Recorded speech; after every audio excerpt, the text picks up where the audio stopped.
Interferência é um termo da física de ondas que a gente dá para isso daqui. Tem uma onda aqui que basicamente a gente fez uma perturbação e ela está gerando um pulso de onda. E aqui desse lado também está gerando outro pulso de onda. Elas dão amplitudes diferentes. Aqui é amplitude A, aqui é amplitude B. Elas estão vindo na mesma direção e vão se encontrar nesse ponto de encontro e vai gerar uma onda maior. Essa onda vai ter amplitude A mais B. Depois elas vão voltar para o seu tamanho normal e vão continuar indo para onde estão indo, né? Pro final da onda. Agora, se tiver aqui embaixo, é a mesma ideia. A gente vai se encontrar, A mais B, a amplitude A mais B, no caso, né, a junção das duas, e vão voltar para o seu tamanho normal e vão continuar o caminho. Essas são interferências construtivas, que basicamente elas estão no mesmo lado, né, estão na mesma altura, e vão se encontrar, gerando uma amplitude A mais B, tanto faz ser para cima ou para baixo. Agora, aqui a gente tem uma onda que está indo para cima e outra que está indo para baixo. Quando elas se encontrarem, o que vai acontecer? Vai gerar uma onda com amplitude A menos B. Como assim? Bom, a gente tem aqui um pulso de onda que tem amplitude A, que é um pouquinho baixo, amplitude B, que é um pouquinho mais alto que o A. Quando elas se encontrarem, em teoria seria A mais B. Só que, em teoria, o B é negativo, né? Porque ele está para baixo. Se aqui fosse zero, para cá seria para cima, para cá seria para baixo. Nesse caso, seria A mais menos B, ou simplesmente A menos B, que vai dar, caso embaixo for menor, vai dar um resultado menor. E também vou continuar o caminho delas. Então, nesse caso aqui, interferências destrutivas, a gente tem que, se o A, no caso o pulso da primeira onda, for maior do que o pulso da segunda onda, elas vão se encontrar e vai gerar uma interferência para cima. Agora, se o contrário, se a segunda amplitude, no caso B, for maior, vai gerar uma amplitude para baixo. Okay? Então, a gente tem que, se A é igual a B, então, no caso, vai gerar nada, né? Vai ficar igual mesmo, porque A menos B seria igual a zero, já que, tipo, como se fosse 3. 3 igual a 3, 3 menos 3 igual a zero. Então, faz, tá bom? Então, aqui o A vai ser a amplitude 1 e o B a amplitude 2. Basicamente isso. A gente vai usar isso bastante hoje, principalmente agora em ondas construtivas e destrutivas, tá? A gente tem aqui várias, interferências, né? Porque elas estão se encontrando, estão se encontrando, estão se encontrando. E aqui a gente tem duas ondas que estão se sobrepondo, tá? Essa onda 1 é um som e essa onda 2 também é um som. É uma onda azul e uma onda roxa, são diferentes. E basicamente o que está acontecendo é que a crista de uma está encontrando no mesmo ponto que o vale de outra. Isso significa que, basicamente, se a amplitude delas forem iguais, já que é um som, o som vai cancelar totalmente. Por quê? Porque, bom, é como se aqui fosse tipo menos 3 e aqui vai ser mais 3. Se somar os dois vai dar 0. Você tá tipo tirando 3 de uma onda que tem 3. Tô dando exemplo, tá? Não tô dando unidade não. Não tô fazendo exercício, só dando exemplo. Então aqui é uma crista, aqui é um vale, aqui é uma crista, aqui é um vale, aqui é um vale, aqui é uma crista, aqui é um vale, aqui é uma crista. Elas vão se encontrar no mesmo ponto de cada um. Então, nesse caso, elas seriam ondas destrutivas, porque uma vai subtrair o valor da outra. E caso forem iguais, vai cancelar totalmente. Seria uma onda totalmente destrutiva. Agora, se não forem iguais, vai simplesmente cancelar e vai ter um som mais fraco. Agora aqui a gente tem uma onda azul e tem uma onda roxa. Se a gente juntar elas duas, elas vão ser exatamente iguais. Se juntar essas exatamente iguais, o que vai acontecer? Elas vão ampliar o som, tá bom? Então, basicamente, uma onda construtiva, se for um som, vai deixar ele mais intenso, vai deixar ele maior. Mas se for uma onda normal, simplesmente aumentar meio que o efeito dele. Então, é isso. Basicamente, vai deixar ele maior. São exemplos de onda construtiva, tá? Polarização é quando você tem aqui uma onda não polarizada, passa por um polarizador e vira uma onda polarizada. O que isso significa? Essa onda polarizada aqui, não polarizada no caso, ela tá toda bagunçada, né? Ela tá toda toda desorganizada.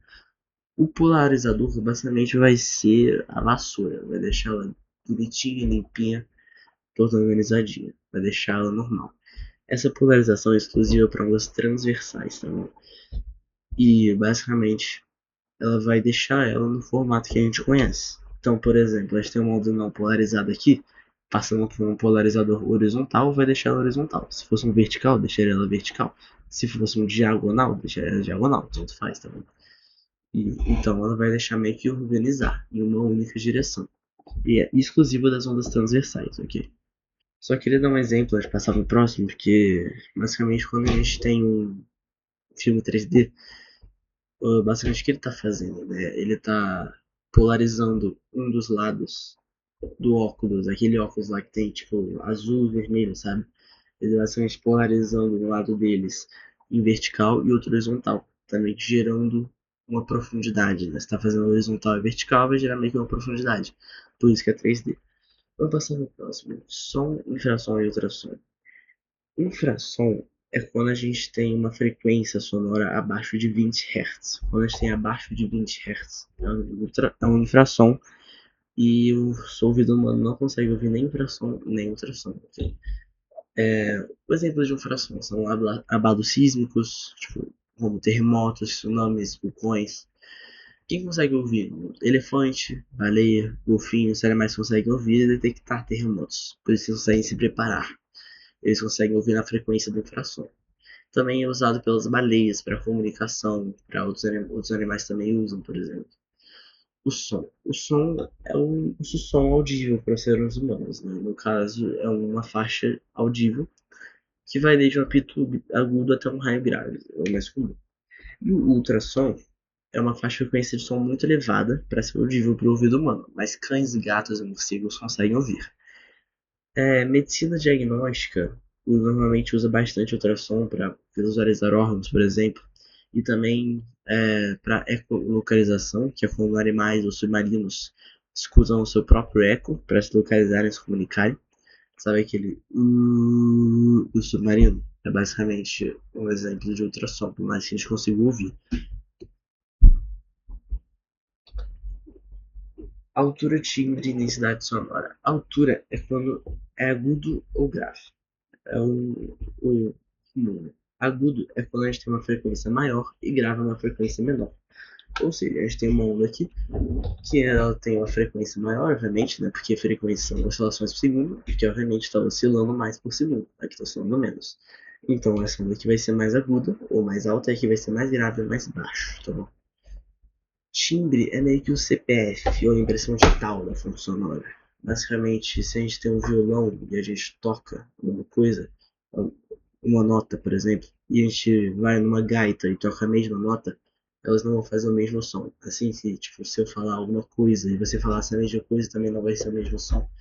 Elas têm intensidade e alturas diferentes, e por isso vai gerar um timbre único para cada um. E aqui, por exemplo, a gente tem a mesma nota musical, mas obviamente são ondas diferentes. Instrumentos diferentes, no caso. É o conjunto de ondas e harmônicos gerados por um instrumento ou pela própria voz. Intensidade forte ou fraca. É basicamente a potência da fonte sonora pela área que se espalhou, sendo considerado um som forte ou som fraco. Ou seja, a intensidade é a potência sonora, potência da fonte, né, dividido pela área, ou seja, watts por metro quadrado. Ou decibéis também, mas aí é outro negócio, tá? E isso tem tudo a ver com o efeito Doppler. O efeito Doppler é basicamente quando você tá lá ouvindo na rua, aí chega um carro, o carro faz tipo. O efeito Doppler é basicamente quando você tem aqui, por exemplo, um carro, ele tá gerando um som, aí ele vai para outro lugar e gera mais som, vai para outro lugar e gera mais som ainda, aí vai ele começa a gerar a mesma quantidade de som, só que aí os sons que ele já gerou já estão acabando. Aí basicamente começa a fazer menos som. Então, basicamente, aqui no começo, tem até a barrinha que eu coloquei aqui para vocês. Vocês vão ver, vai aumentar bastante o som, depois vai diminuir mais. É basicamente aquele. Esse aqui é, por exemplo, um de Fórmula 1. Sempre eu escuto esses sons em uma corrida de Fórmula 1. Que no caso, esse som, ele sempre vai chegar muito rápido em você quando tá perto, e quando tá longe, ele basicamente vai demorar mais para chegar em você, e aí os outros sons também vão demorar mais. É basicamente isso que acontece.